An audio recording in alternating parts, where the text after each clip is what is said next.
month expiry to tackle. What do we have by way of handover from Asia and Wall Street? Actually, Asia is in the green, although Wall Street was in the red.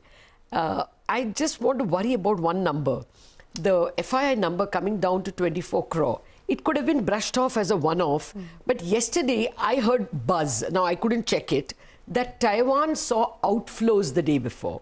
So is it that people think, that EMs have run too much? We don't know. We only have one day's evidence, but that would be just a niggling worry till we are proved otherwise. Besides that, I think the cues are positive. The cues are positive in the sense that SEBI has removed the upfront margins for clients for the cash market. That always is a bit of a positivity for those who want to trade. That money is not needed, at least not upfront.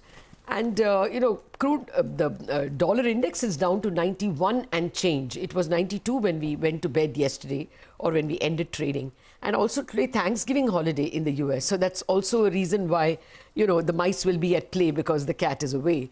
You could have all these reasons leading to an assault on Mount 13,000 yet again, you think, Anuj? Yes, I think so, Lata, because what, the 2-3 factors. I think first, there would have been some algo trade as well, because those milestones were hit, both milestones. I think Nifty 13,000 and Bank Nifty 30,000. And as soon as those were hit, you saw some profit taking. So I think that was one factor. And also because, the FII flows are down, also because, we are so close to Thanksgiving weekend, and we have a truncated week coming up for our own as well. So let's see. I think what would have happened is that after yesterday's trade, there would have been some shorts. If you see the FI data also, in index futures, FI is unbound about 12,000 longs. They added about 6,000 shorts. I think it's the index option positioning just one day ahead of expiry, which is giving me a very interesting picture. 41,000 calls were shorted and 27,700 puts were bought. Now, it's been done one day ahead of expiry.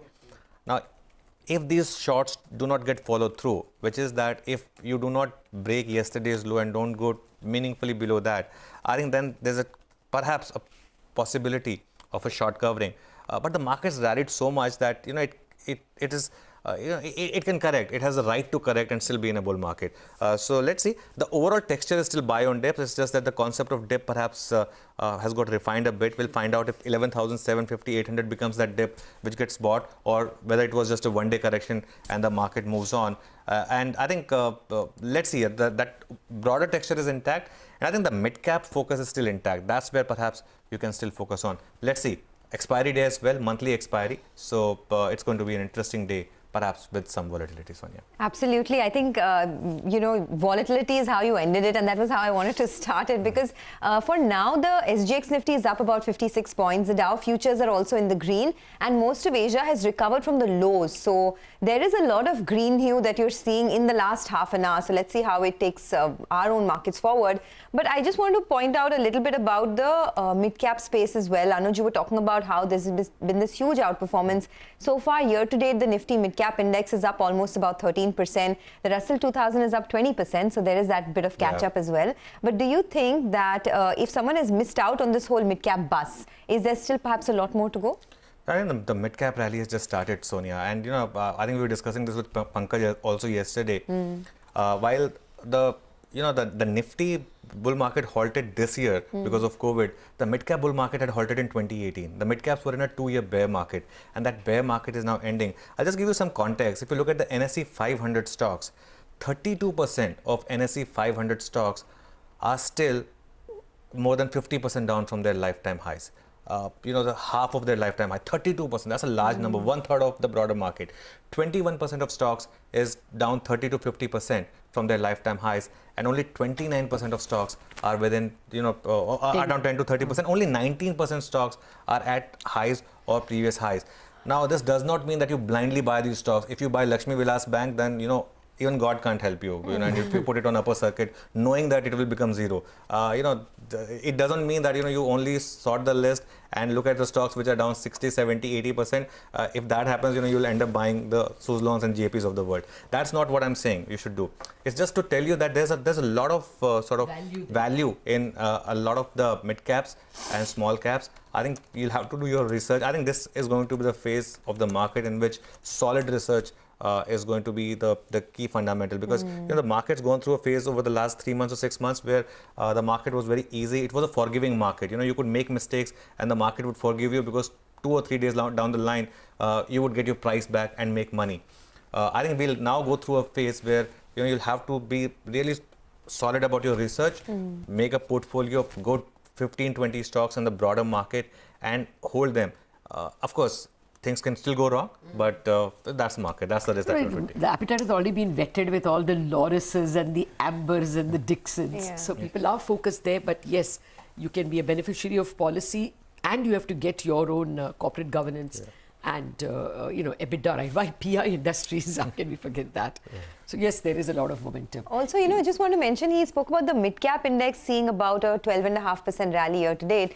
The small-cap index is up 20% year-to-date. So there's been that huge outperformance in the small caps as well. So you've got to be a little more careful because of the huge run-up. They also fell very sharply in 2017, 2018. Yeah. 2017, the small-cap index was the best performing index in the world. Yeah. It rose 60%. Cats and dogs were like, stars, and so it was give back time in 17.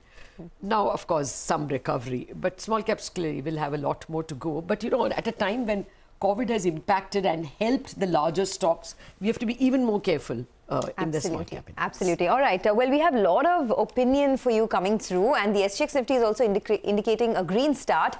First up on the equities front, one of the best minds in the business, Gautam Dugad of Motilal Oswal, says, after the sharp beat on costs and faster than expected demand recovery, FY21 earnings estimates for the Motilal Oswal universe and Nifty saw upgrades of 11% and 9% respectively. Going forward, they expect some elements of the P&L costs to make a comeback as the economy opens up more and travel and costs and other overheads gradually return. Also, raw material costs are going up sequentially for several sectors. Cost reduction has been factored in and consequently there is limited room for surprise now. They now build in a 140 basis points and 110 basis points EBITDA margin expansion to 18.2% and 17.4% for the Nifty X financials for Q3 and Q4 respectively. Okay.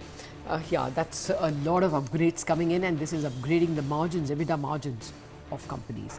Let's get to money market views. Bhaskar Panda of HDFC Bank says US data was mixed, putting dollar on the back foot. Asian currencies have been upbeat with risk on sentiment. INR has been steadily gaining and is now trading around 74 pivot.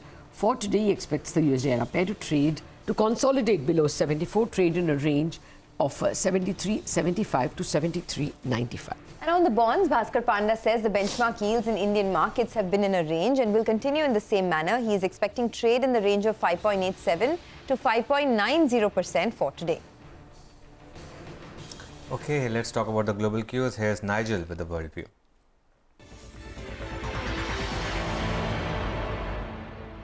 Well, the US markets ended in the red in yesterday's trading session, though it saw a big pullback from the low point of the day. The Dow ended down 175 points, but it pulled back close to around 200 points odd from the day's low. What was dragging the Dow in yesterday's trading session?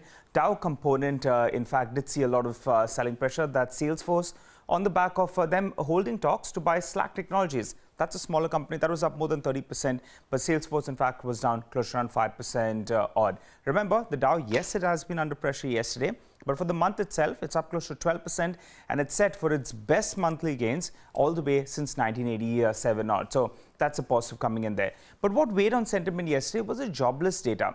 Now, the jobless claims came in at around 780,000 odd. The expectation was for a number closer towards 730,000.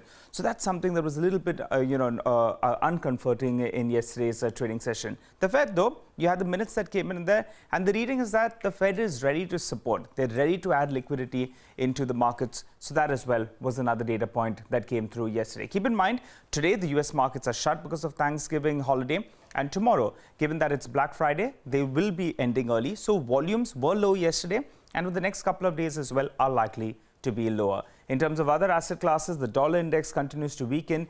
Gold has taken support at around that $1,800 an ounce, while in fact Brent crude prices at the highest levels we've seen in the last 8 months odd. Inventory drawdown being seen, and hopes that we're going to see an economic recovery as well. That's what's pushing up Brent crude prices. European markets, well, they ended more or less flattish. You had the CAC that ended mildly in the green, while the FTSE was a relative underperformer. More green than red today from the Asian markets, and for starters, The SGX Nifty suggesting a pullback after yesterday's fall, maybe a 50 to 60 point pullback is what we could brace ourselves for. Back to you guys. Okay, thanks a lot for that. So, well, it's been all over the place for the market, but the big trend is a buy on dip strategy has worked through the course of the year. Mark Matthews of Bank Julius Baer and Co joins us now to talk about that. And in a bit, we'll get some more voices on the markets and how to approach it. Mark, thanks so much for being with us. It's been a phenomenal ride, especially for the Indian markets. And of course, global markets like the Dow have been hitting new highs as well. Is this the time to get a bit cautious, or would you continue to ride this wave? We continue to ride the wave. I think both growth and value stocks will be making new highs. The market will probably rally into the end of the year. It's a Goldilocks scenario where with the vaccines, we know there is a promised land in front of us. And of course, there is some pain to get there because they won't become widely available for a few months. But governments and central banks are providing ample liquidity between now and then. Well, Mark, a colleague of mine, Prashant Nair, is standing by. He has compiled some interesting data on valuations of several emerging markets, several markets actually, compared to their all-time high valuations. I mean, I'm getting a sense that Indian markets are getting fully valued. But let's listen to Prashant Nair. I wanted your comments. But this time we are looking at India versus vis-a-vis global markets, and it's helpful exercise because most of this money which is coming in is global in nature, and it can go in one market, it can choose to go in another market depending on valuations and growth prospects. So this is basically just numerical indicators of where we are as compared to all-time highs. I mean, ignore that number there because it put by close, it changed a little bit. But India essentially is at an all-time high, roughly around at the all-time high. The S&P 500 also is at an all-time high. You know, out of emerging markets, India ranks number one. Developed markets, US of course ranks number one. DAX, the biggest German market, is about 4% away. Basically I'm looking at some of the most prominent markets across geographies, and look at the other big Asian market, Nikkei, at an all-time high. Australia is about 6% away, Brazil is about 8% away, and the Chinese market, which did not crash in March, has not participated in the up move as well, remains about 44% off the highs, the all-time highs. Now let's sort of convert these numbers in terms of index values on the basis of what they trade at on a 12-month forward basis. 12-month forward price to earnings ratio, all-time high, and where we are currently. Look at this, 22.2 times. I mean, the market here is at a peak, right? I mean, you don't want to look at trailing numbers. It would seem like we are close to about some 35 times or so. But let's look at, for uniformity's sake, look at the 12-month forward earnings valuations. S&P 500 almost there, 22.1 compared to 23.2. DAX is about 15% away. You look at other markets, the same markets that we put out earlier as well. Nikkei is far away. Australia is at the all-time high. Brazil and China remain far away from peaks as well. I mean, so, you know, what this tells us is that in terms of absolute index values, the market here has been at a peak for the last couple of days. In terms of valuations as well, I mean, we are at dizzying heights now. Lata, back to you.